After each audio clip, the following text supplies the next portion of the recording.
গরুটাকে আমরা কষ্ট দিচ্ছি, রাসূল সাল্লাল্লাহু আলাইহি ওয়াসাল্লাম বলে না, মুমিনের প্রতিটি কাজে ইহসানের পরশ থাকে। রাসূল সাল্লাল্লাহু আলাইহি ওয়াসাল্লাম ইরশাদ করছেন যে ইন্নাল্লাহা তাবারাকা ওয়া তাআলা কাতাবাল ইহসানা আলা কুল্লি শাই। আল্লাহ তাআলা সব কিছুর উপর ইহসানকে আবশ্যক করেছেন।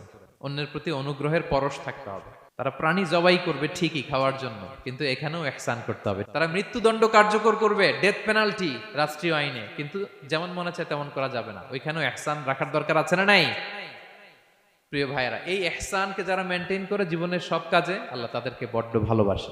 সো আমরা যেন সবাই সবার প্রতি ইহসান করি। স্বামী স্ত্রীর প্রতি ইহসান করুন, স্ত্রী স্বামীর প্রতি ইহসান করুন, বাবা সন্তানের প্রতি, সন্তান বাবার প্রতি, কর্মচারীদের প্রতি ইহসান করুন। মুমিন জীবনের প্রতিটি কাজে ইহসানের পরশ থাকবে, কারণ ইন্নাল্লাহা ইউহিব্বুল মুহসিনিন। আল্লাহ তাআলা মুহসিনদের বড্ড ভালোবাসেন। Be a part of our vision. Do listen and share the khair. গরুটাকে আমরা কষ্ট